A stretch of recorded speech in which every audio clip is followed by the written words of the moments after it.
In the 1960s, music stopped asking for permission. Songs were no longer just entertainment. They became statements, warnings, sometimes outright threats.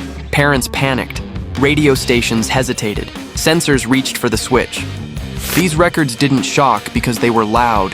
They shocked because they said things out loud that weren't supposed to be said at all. Sex, drugs, violence, politics. The collapse of authority. This was the decade when popular music crossed a line and never went back. Here are 10 songs from the 1960s that shocked parents and radio stations. Number 10, Heroin, The Velvet Underground. Wanna try for the kingdom. Most radio stations didn't know what to do with it. Some refused to play it. Others never considered it in the first place. Released in 1967, Heroin wasn't subtle. It didn't hide behind metaphor. It didn't soften its language. It described drug addiction directly, obsession, euphoria, withdrawal. No moral lesson, no cautionary ending. Just experience. For parents, this was terrifying. Popular music wasn't supposed to understand drug use, let alone articulate it with this level of intimacy. Radio executives were alarmed. The title alone was enough to trigger rejection. Many stations banned it outright. Others quietly ignored its existence. But the shock went deeper than the subject matter.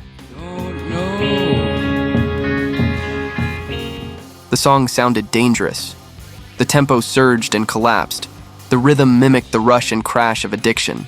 Lou Reed's voice was detached, almost clinical. There was no judgment. That absence was the real provocation. Critics were divided. Some saw it as irresponsible. Others recognized something unprecedented. A new kind of honesty in music. Heroin wasn't trying to sell rebellion. It wasn't celebrating drug use. It was documenting it. And that made it unacceptable for mainstream radio. The song never became a hit, but it became a line in the sand. After Heroin, it was clear that music could confront subjects radio wasn't prepared to handle, whether it liked it or not. For parents, it confirmed their worst fears. For culture, it marked a turning point. Number 9, Eve of Destruction, Barry McGuire.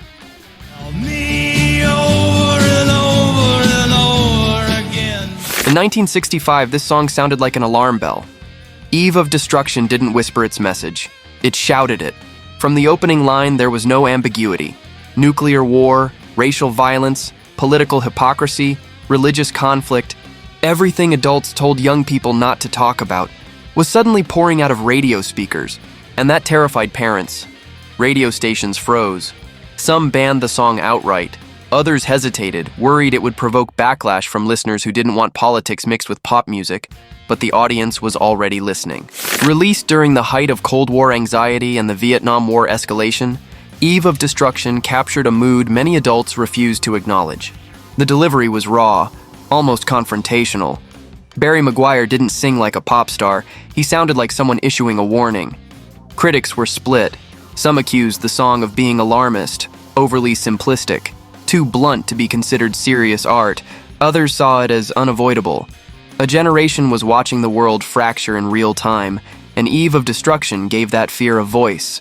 Parents objected to the pessimism. Radio executives worried about complaints. Advertisers grew nervous. But none of it stopped the song. It climbed to number 1. Despite the controversy, or because of it, radio couldn't ignore the demand.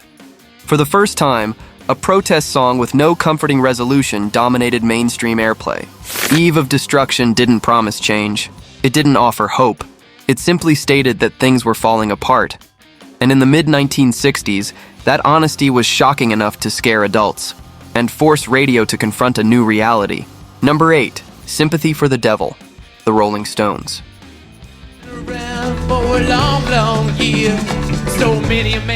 When this song appeared in 1968, parents didn't hear irony. They heard blasphemy. Sympathy for the Devil opened with a polite introduction. But the voice belonged to Satan himself. Radio stations hesitated immediately. The lyrics name historical atrocities, violence, betrayal, war, and they do it without condemnation. Mick Jagger doesn't warn the listener. He invites them to listen. That distinction mattered. To parents and religious groups, the song crossed an unthinkable line. Rock music wasn't just rebellious anymore. It sounded dangerous. Some radio stations refused to play it outright. Others edited announcements or avoided mentioning the title on air. The fear wasn't just lyrical. The timing made it worse. Please allow me to introduce myself. 1968 was a year of assassinations, protests, and cultural collapse. The idea that pop music was now playing with evil felt like proof that society was slipping. Critics were divided. Some accused the Rolling Stones of provocation for its own sake. Shock value disguised as art. Others recognized the intent. The song wasn't praising the devil. It was forcing listeners to confront history, to recognize how easily humanity assigns blame without accountability. But that nuance didn't calm parents. The chant, the rhythm, the unsettling calmness of the narration. Everything about the song felt confrontational. Sympathy for the Devil became a flashpoint, not because it encouraged violence, but because it refused to offer moral comfort. Radio eventually played it, but never without controversy, and once again, a line had been crossed. Popular music had learned it could provoke outrage simply by asking listeners to think. Number 7, The End of the Doors. This is the end, beautiful friend. Radio didn't just hesitate with this one. Many stations shut it out completely. Released in 1967, The End wasn't structured like a pop song. It unfolded slowly, darkly, like a psychological breakdown set to music. For parents, it was disturbing from the first listen. The mood was bleak, the lyrics vague but threatening. There was no chorus to soften the impact. Then came the moment no one could ignore. In live performances and later on record, Jim Morrison delivered lines that referenced incest and violence, not metaphorically, not abstractly, directly. Radio executives panicked. This wasn't rebellion through style or attitude. This was taboo brought into the open. Many stations refused to play the song in full. Some avoided it entirely. Others played shortened versions late at night, hoping no one would notice. Parents were outraged. Rock music, once noisy but harmless, now sounded psychologically dangerous. It wasn't about dancing anymore. It was about confronting things polite society refused to name. Critics were split. Some dismissed The End as self-indulgent shock theater. Others recognized it as something radically new. Music as emotional excavation. The song didn't aim to comfort, it aimed to unsettle. That was the problem. The End wasn't just shocking, it was alienating by design. Radio eventually accepted that it couldn't control where music was going. But for many adults in the 1960s, this song confirmed a fear they couldn't articulate. Rock music had entered territory they could no longer explain or contain.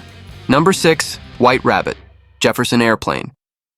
And the ones that your mother gives you don't do. Radio knew exactly why this song was dangerous. White Rabbit never said the word drugs. It didn't have to. Released in 1967, the song borrowed imagery from Alice in Wonderland, but no adult listener missed the point. Feed your head. Parents heard a warning sign. Radio executives heard a liability. The references were unmistakable. Pills that make you larger. Pills that make you small. A guide leading you somewhere unfamiliar and irreversible. Unlike other psychedelic songs of the era, White Rabbit didn't hide behind abstraction. It marched forward with growing intensity, building toward a single command. That terrified radio stations. Some banned it outright, others played it reluctantly, aware that complaints would follow. The fear wasn't just lyrical. Grace Slick's vocal was calm, controlled, and authoritative. She wasn't asking listeners to question authority. She was replacing it. The ones that mother gives you. That inversion unsettled parents more than rebellion ever could. This wasn't chaos. It was persuasion. Critics recognized the song's power. They praised its structure, its restraint, its refusal to apologize. But praise didn't soften the panic. At a time when drug use was becoming a public crisis, White Rabbit sounded like an invitation rather than a warning. Radio stations struggled with the contradiction. The song was short, memorable, popular. Listeners wanted it. Adults wanted it gone. In the end, radio played it, and in doing so, admitted something uncomfortable. Music had learned how to smuggle radical ideas into the mainstream using metaphor, mood, and confidence. White Rabbit didn't just shock parents, it proved they were losing control. Number 5, My Generation, The Who.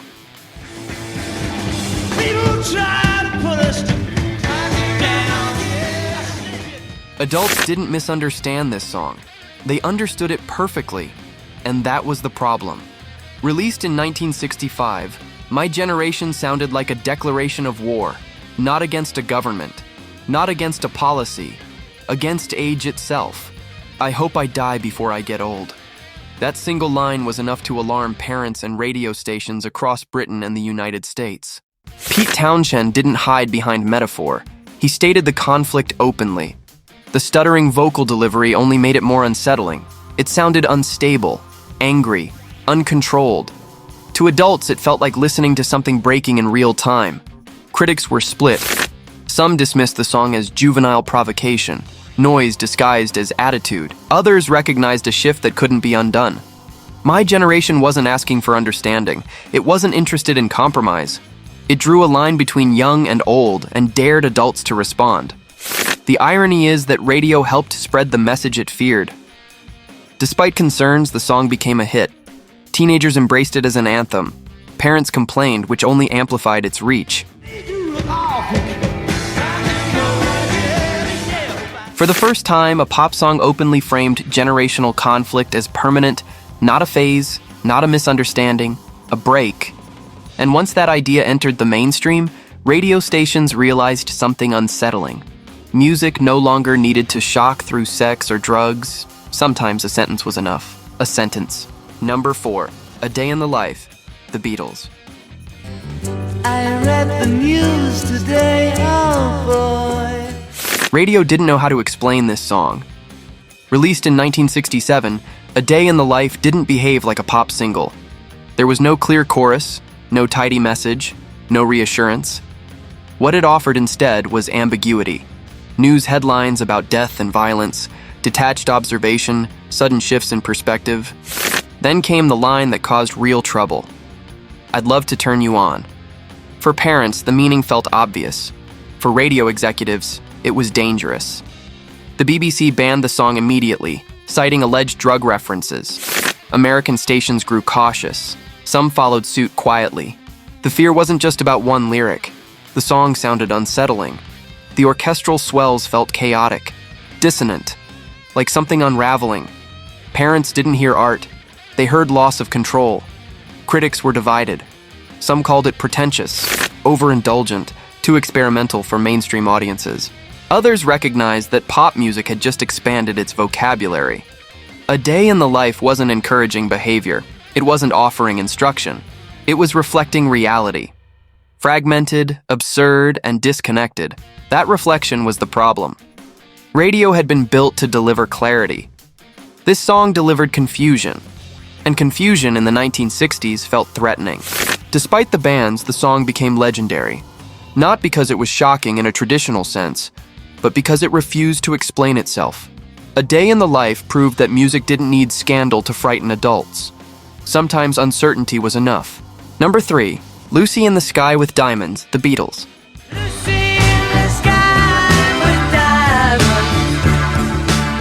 At first, adults tried to convince themselves it was harmless, a children's title, dreamlike imagery, surreal nonsense. Then someone noticed the initials, LSD. From that moment on, Lucy in the Sky with Diamonds became radioactive. Released in 1967, the song immediately raised suspicion among parents and radio stations. The lyrics were strange, the imagery hallucinatory, the tone detached from reality. Fountain, a rocking horse, people. Radio executives didn't need confirmation. They assumed intent. Many stations banned the song outright. Others avoided it quietly, unwilling to risk public backlash. Parents were alarmed. Popular music wasn't just hinting at drugs anymore. It seemed to be wrapping them in fantasy and inviting children inside. The Beatles denied the accusation repeatedly. They insisted the title came from a child's drawing. They dismissed the LSD connection as coincidence. It didn't matter. By 1967, trust was already gone. The song felt psychedelic. The organs drifted. The vocals floated. Nothing sounded grounded. For adults, feeling was enough. Critics were conflicted. Some praised the song's imagination and melodic invention. Others accused the Beatles of irresponsibility, of disguising drug culture in whimsy and color. What frightened radio most wasn't the lyrics themselves. It was the certainty that young listeners understood them differently. Lucy in the Sky with Diamonds didn't need instructions. It suggested a mindset. And once radio realized that suggestion was enough, control slipped further away. The song became a symbol, not of drug use itself, but of adult authority losing its grip on meaning. Number 2, I Can't Get No. Satisfaction, The Rolling Stones.